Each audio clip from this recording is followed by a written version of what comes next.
For women in agriculture, you know that women are the vulnerable group.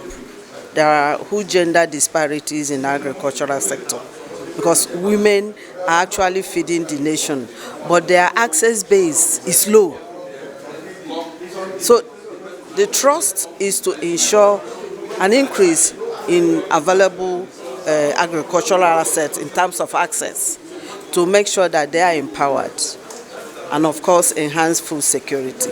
And that is why the ministry was able to give a direction in terms of the National Gender Policy on Agriculture that has 11 objectives. Apart from its production and implementation, the ministry has been able to constitute a National Gender Steering Committee that is made up of various stakeholders to implement these 11 objectives. We are on course, and then women are being empowered. And if women are being empowered, it means that the family as a unit is being empowered, the children are empowered, and Nigeria as a country is empowered in its economic venture, because any country that is self-sufficient will equally have a good output in terms of health, in terms of security, and in terms of enhancing food security. Why women should be encouraged in agri? You discover that we have been to villages, hamlets. We discover that the bulk of this farming is squarely laid on women. Men normally say, well, let me go to an urban area to get employed. They leave the woman there. The woman has to go to farm, cater for the family, for the children to eat. So, and if this continue happening, I think and we believe that encouraging women, supporting them financially, chemical-wise, will really be of a great sense to our nation. That is why we practically and completely involve gender initiative. It is indeed a great pleasure to welcome you all to this inaugural meeting of the stakeholders and collaborators on mainstreaming agenda into agricultural sector for women empowerment. This occasion signals yet another giant stride and commitment towards mainstreaming gender in the agricultural sector for improved food security. No doubt, the two policies are geared toward the empowerment of the vulnerable group in our community, that is, women and people with disabilities. This event, no doubt, is a unique platform aimed at contributing to the attainment of the ongoing agricultural reforms and development agenda of the present administration, and a practical commitment for gender equality, women's empowerment, in line with the Sustainable Development Goals. If you want Nigeria to succeed in agricultural development or production, you have to carry the women along. We realize in going up and down in the farm, in the villages, that as me and you, as we are sitting down here, go to any village, any rural areas, it's women you see carrying their child going about farming now as I'm talking to you. We realize that when you carry the women along, if you want to succeed in agricultural production, you will quickly succeed. And that's why we decided to go into carrying them along and looking for collaborators like all of you sitting here, which is what you are doing and doing very well. Women are responsible for carrying out 70% of agricultural labor, 60% of agricultural processing activities, and 50% of animal husbandry related activities.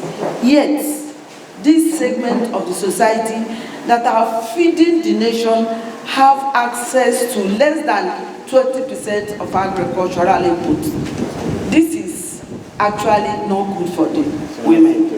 And this organization has been a strategic partner with the ministry. And that is why the trust of this organization is key to the ministry. I found 2 sets of fertilizers, which is the purpose of my committee. One of it is white, as you can see. It is for animal husbandry. A woman had a goat she's rearing, and the goat one was terribly sick, trying to die, and the moment he missed this and gave it to him, said the goat dramatically came back to life. In my house, I planted apple. Apple don't grow around here. But with the use of this, they have started fruiting. The apple, you know, the apple we buy from, they bring them in, except from Jos. We get them. They are doing very well because of the use of the fertilizer. Fertilizer will partner with you, various ministry, where you are going to do this. The importance of this fertilizer is that it's not like the chemicalized one.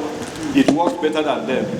We sent it to the Bauchi Emirate. They used it. They compared it with the NPK, and they said it came out with better yield than the NPK.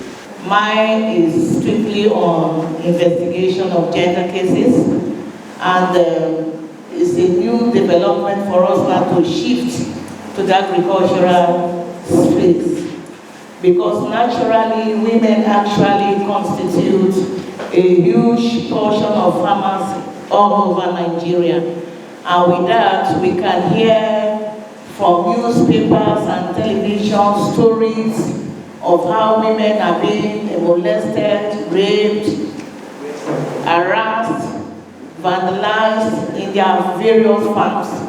So it's a new area we have to dive into, and it's a new area we have to look into in depth.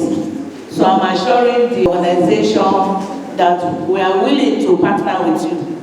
And I'll still take the message across to the Inspector General of Police. The aggregators that we have in our coffers are 104 at the moment around the country. We are feeding over 10 million children in 54,000 primary schools around the country. And so the only thing we have is that we do not engage the aggregators directly. We give the children every food item that is available in their communities, like fisheries, like poultry, rice, all the available food items in our Nigerian communities. We engage aggregators to supply them to the schools.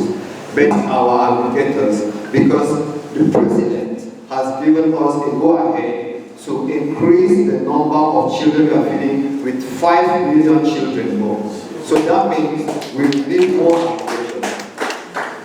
So I advise that the aggregators could get in touch with their NSIP offices. They have a state focal persons in different states. You make your application known and make what you can produce known. Let them make sure that you can bring quality stuff, and we will show you to partner together. Thank you.